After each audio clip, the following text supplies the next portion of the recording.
For years, I wrestled with the imbalance between survival and self expression. I gave my time to jobs that drained me, leaving me little space to dream, to build, to breathe life into my own creations. But now I've carved out a world, still in progress, but feeling more aligned. As a full-time owner of a local cleaning business, I'm learning to tend to soil that doesn't always feel fulfilling, trusting it's still where something beautiful can grow. So welcome to a week in my life, a glimpse into the becoming of the me I'm creating and the life I get to call mine. Happy Monday. I am feeling excited to live today, excited to breathe today. And I woke up at 5 a.m. and I have not done that in 6 months. But what I realized is when I wake up before sunrise, the world literally feels different. I literally feel like I get a head start and I'm like, yes, I can do anything. Little fun fact, yesterday night I accidentally deleted my YouTube channel. So all my progress, all my videos were not saved and I have to start over, okay? If I did not have these videos and content creation as an outlet to source my creativity, I would be a very, very, very sad person. And I'm not trying to say like I have the cure to depression, but quite honestly, you guys, like I have a cleaning business and I'm going to be taking you throughout a day in my life today, but I don't love my job. I don't love it. And I hate to say that because I feel like I'm such an advocate for loving your job, but I'm just not at that stage where I can fully say it. But what I can say is I have something to fuel my passion into. Like I have something outside of my work that literally I wake up and I am so excited to create. And I know that it's not always going to be like that. But right now I'm in a season where it's like I feel like the world is my oyster. And that is so exciting. But if you are at a job you don't like, which is a lot of people's realities, if you don't already have an outlet, a hobby, an activity, a physical activity, something that's like making you excited to wake up, then I would not be surprised if you're not feeling fulfilled.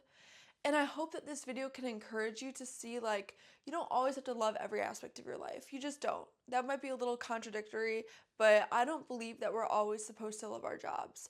I think that sometimes jobs are a stepping stone into a greater future, or it's trying to shape us into a better version of ourselves, but life is not always going to be so fun. But if you have something that excites you and that you can maybe even work towards, I think your life will completely change. So without further ado, let's get into my day and I will show you a little bit about what I do and just take you along for the ride.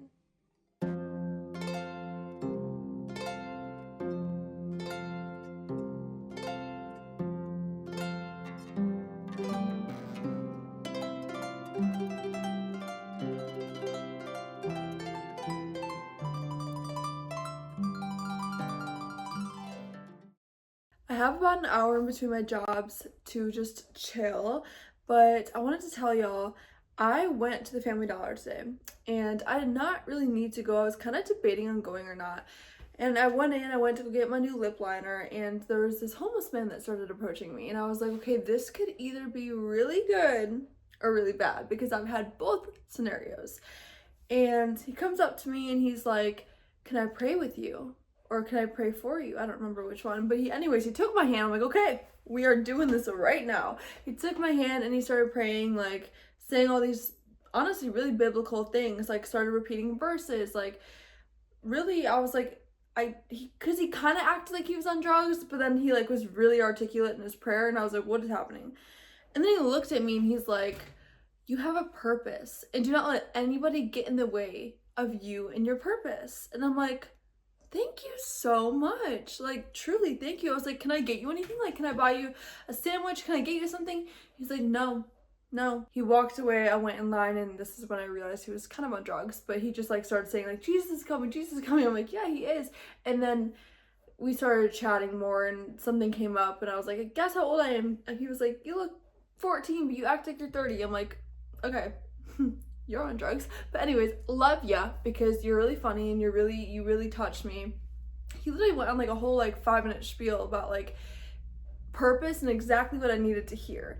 I just thought that was so cool that God sent somebody to me to deliver a message, honestly, that I needed to hear today from somebody who you would never really expect to be the message carrier. And as I was checking out, the woman was like, "You don't have any business talking to him. Don't talk to him." And I'm like, "Actually, he prayed for me." And she was like, "I hope it was a good prayer." And I was like, "It actually really was. Like, he really helped me." And I'm just like, why? Like, why did she judge? Like, this is the issue with the world, is the discrimination between rich and poor, black and white, this and that, blah, blah, blah. It's like, oh my gosh, sure, he kind of looked a little homeless, but guess what? I don't care. I gave him a big old hug and told him, like, you are literally, I see the light within you, because there's a light within all of us. But anyways, I'm not one to judge why somebody would be judging. It made me sad. But I also understand her case. Like, I'm just some like 23-year-old like girl just talking to this scraggly homeless man. Like, I can see why it looks a little weird, but because there was like a big audience, there really was, I really made sure people knew like I was okay talking to him, because I've had people in the past literally manipulate, I guess that's the term, a homeless man into going outside so they can ask me if I'm okay. I'm just like, I know y'all don't know me, I didn't say this, but I was like, I would totally like remove myself from a situation if I was uncomfortable. I wouldn't just be like talking, hugging him, praying with him if I was like uncomfortable, you know? Anyways, that was really cool and I enjoyed it.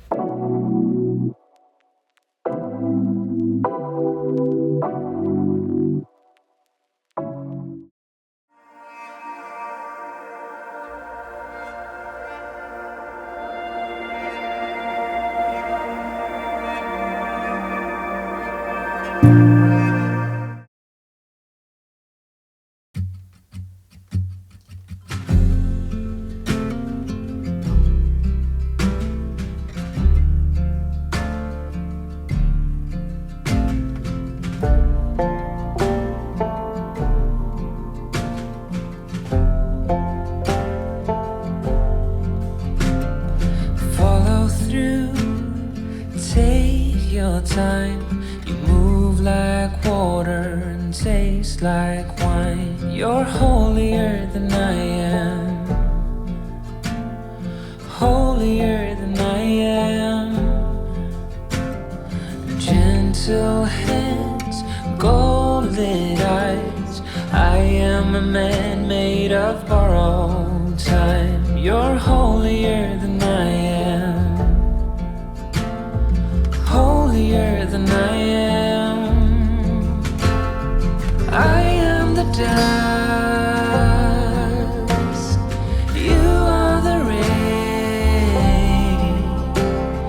You pull me close, I push away. I swear I love you, but I am afraid. 'Cause you pull me in, I'll push away. Afraid I will let you down one day.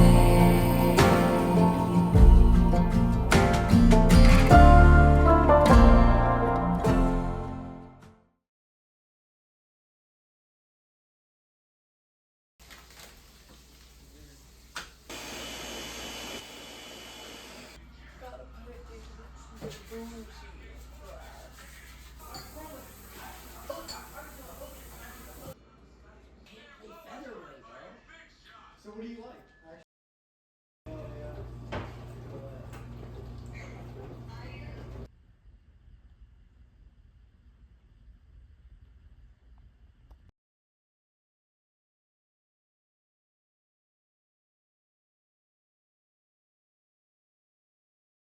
I play myself small so that I don't make other people feel uncomfortable. And this issue I've traced back into my childhood. As a young girl, I was very insecure. I didn't like myself just was not confident in middle school and early high school days.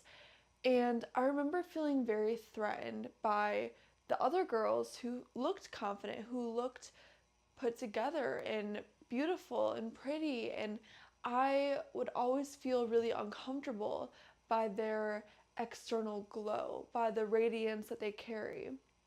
And that made me feel very belittled and, like I said, just uncomfortable to be around, uncomfortable to be around at school when I knew that I wasn't like them, when I knew that I wasn't that confident, you know, just did not care what anybody thought of me type of person. And I realized that that has really traced into my adult life and my becoming into womanhood, because I noticed when I walk around, especially when I'm alone, it really is triggered when I'm alone.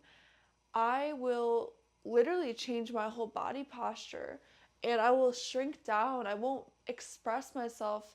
I'll just dim my light. And I realize I do it mostly around women. And I realize it's because I don't want to make them feel small or uncomfortable, because that's how I used to feel. It was getting to the point where it was affecting me daily. It was like when behind closed doors, I could be this ethereal, flowy, feminine woman, but when I'm in front of people, I was just like this masculine energy that wasn't even really myself, and I would literally contract like my shoulders. I wouldn't walk with the power that I would walk down the street when no one was around.